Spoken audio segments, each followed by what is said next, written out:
7 चरणों में होने वाले उत्तर प्रदेश विधानसभा चुनाव में आज चौथे चरण का मतदान हो रहा है। इसमें 9 जिलों की 59 सीटों पर वोट पड़ रहे हैं। चौथे चरण में बांदा, फतेहपुर, हरदोई, लखीमपुर खीरी, लखनऊ, रायबरेली, सीतापुर, पीलीभीत और उन्नाव शामिल हैं। कुल 2.13 करोड़ मतदाता 624 प्रत्याशियों की किस्मत का फैसला करेंगे। मतदाताओं में लगभग 1.14 करोड़ पुरुष और 99 लाख महिलाएं हैं। इस बार प्रत्याशियों में 91 महिला भी किस्मत आजमा रही हैं। इस चरण में 13,817 मतदान केंद्र और 24,643 मतदेय स्थल बनाए गए हैं। मतदान प्रक्रिया पर नजर रखने के लिए 57 सामान्य प्रेक्षक, 9 पुलिस प्रेक्षक तथा 18 व्यय प्रेक्षक तैनात किए गए हैं। चौथे चरण में 11 बजे तक 22.62% मतदान हुआ था। इनमें सबसे ज्यादा 27.43% वोट पीलीभीत में पड़े हैं। 26.29% के साथ लखीमपुर खीरी दूसरे नंबर पर है। हालांकि लखीमपुर में ही 2 बड़ी शिकायतें भी मिली हैं। यहाँ के कादीपुर सानी गांव के बूथ नंबर 109 पर शरारती तत्वों ने ईवीएम में फेविक्विक डाल दी। सपा के प्रत्याशी ने इस पर आरोप लगाया कि उनकी पार्टी के बटन को जानबूझ करके चिपकाया गया है। हंगामा होने के बाद यहाँ मतदान रोकना पड़ा। बाद में मशीन बदलने के बाद दोबारा से मतदान यहाँ पे शुरू हो पाया। लखीमपुर खीरी के एक बूथ पर ईवीएम के हर बटन दबाने पर भारतीय जनता पार्टी की पर्ची निकल रही थी, जिसके बाद वहां करीब 2 घंटे तक मतदान पर रोक रही।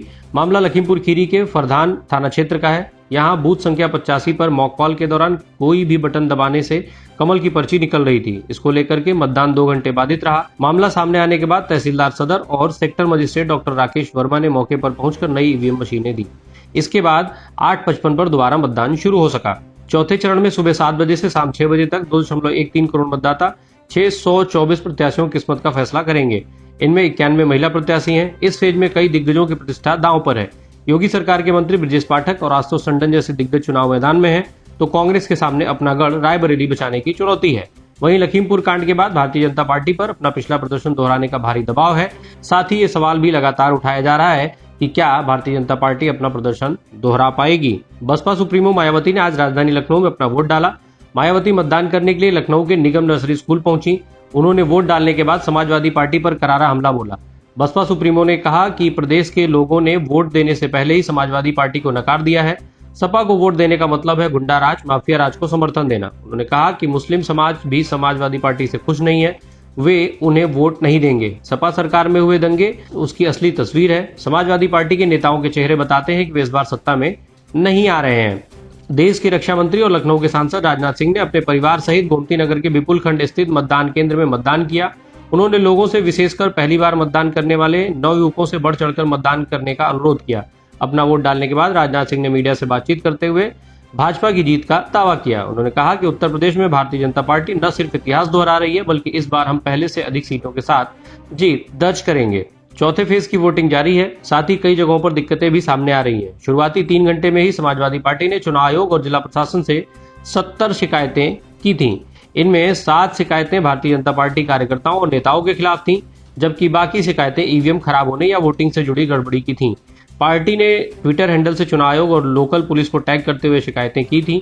कुछ पोस्ट में लोकल पुलिस ने रिप्लाई भी किया था। हालांकि कांग्रेस और बसपा की तरफ से इस तरह की किसी भी शिकायत फिलहाल खबर लिखे जाने तक नहीं की गई थी। यूक्रेन और रूस के बीच हालात बिगड़ते ही जा रहे हैं। रिपोर्ट्स के मुताबिक रूस ने यूक्रेन की सीमा में घुसने और 2 शहरों डोनेत्स्क और लुहांस्क पर कब्जा करने के लिए रूसी सैनिक भेज दिए हैं। 100 से ज्यादा मिलिट्री ट्रक यूक्रेन के दूसरे सबसे बड़े शहर में घुस चुके हैं। रूसी राष्ट्रपति व्लादिमीर पुतिन यूक्रेन की सीमा पर तैनात सैनिकों के लिए चिकित्सीय सहायता भेज रहे हैं। तो वहीं अमेरिका ने भी बाल्टिक देशों में अपने सैनिकों हथियार भेजने शुरू कर दिए हैं। साथ ही अमेरिका ने यूक्रेन की सीमा पर रूस द्वारा भेजे जा रहे चिकित्सीय सहायता पर सवाल भी उठाया है। व्हाइट हाउस का कहना है कि अगर पुतिन युद्ध नहीं करना चाहते हैं तो वह सैनिकों के लिए अतिरिक्त रक्त और चिकित्सकीय सहायता के आदेश क्यों दे रहे हैं।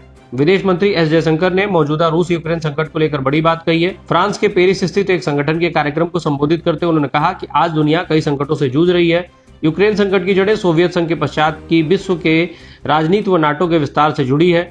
जयशंकर ने कहा कि दुनिया आज जिन संकटों से घिरी हुई है, उनसे विश्व व्यवस्था के लिए नई चुनौतियां पैदा हो गई हैं। यूक्रेन विवाद पर भारत द्वारा रूस की निंदा न किए जाने के सवाल पर जयशंकर ने कहा कि भारत अन्य देशों के साथ और संयुक्त राष्ट्र सुरक्षा परिषद के दायरे में रूस से बात कर सकता है। वो फ्रांस की तरह पहल कर सकता है। याद दिला दें कि अमेरिका ने बीते दिनों उम्मीद जताई थी कि भारत यूक्रेन संकट से निपटने में उसकी और पश्चिमी देशों की मदद करेगा। ऑस्ट्रेलिया के प्रधानमंत्री स्कॉट मॉरिसन ने दावा किया है कि 24 घंटे के अंदर रूस यूक्रेन पर पूर्ण हमला बोल देगा। इसके साथ ही उन्होंने रूस के खिलाफ ऑस्ट्रेलिया की ओर से कई पाबंदियों का ऐलान भी किया। बुधवार को पीएम मॉरिसन ने कहा कि यूक्रेन पर हमले की प्रभावी शुरुआत हो चुकी है। यह अनुचित और अस्वीकार्य है। अब रूस पूरी तैयारी कर चुका है और अगले 24 घंटे में यूक्रेन पर पूरी ताकत से हमला बोल देगा। उन्होंने कहा कि हमारा देश हमेशा धमकियों के खिलाफ खड़ा होता है। वह समान विचारधारा वाले भागीदारों के साथ रूस के विरोध में एकजुट होगा। महाराष्ट्र सरकार में मंत्री और राष्ट्रीय क्रांति पार्टी के नेता नवाब मलिक पर ईडी ने बुधवार को बड़ी कार्रवाई की है। ईडी ने सुबह करीब 7 बजे मलिक के घर पर छापा मारा और उन्हें पूछताछ के लिए अपने साथ ले गई। जानकारी के मुताबिक ईडी ने यह कार्रवाई मनी लॉन्ड्रिंग और अंडरवर्ल्ड कनेक्शन मामले में की है, लेकिन इस कार्रवाई के बाद राज्य में सियासी पारा चढ़ गया है। शिवसेना नेता संजय राउत ने भारतीय जनता पार्टी पर निशाना साधा है। उन्होंने भाजपा को चेतावनी देते हुए कहा कि नवाब मलिक एक वरिष्ठ नेता और महाराष्ट्र के कैबिनेट मंत्री हैं। ईडी जिस तरह से उन्हें उनके घर से ले गई वह महाराष्ट्र सरकार के लिए एक चुनौती है। हमारे राज्य में आकर एक मंत्री को केंद्रीय एजेंसियां ले जाती हैं। 2024 के बाद आपकी भी जांच होगी, इस बात का ध्यान रखें।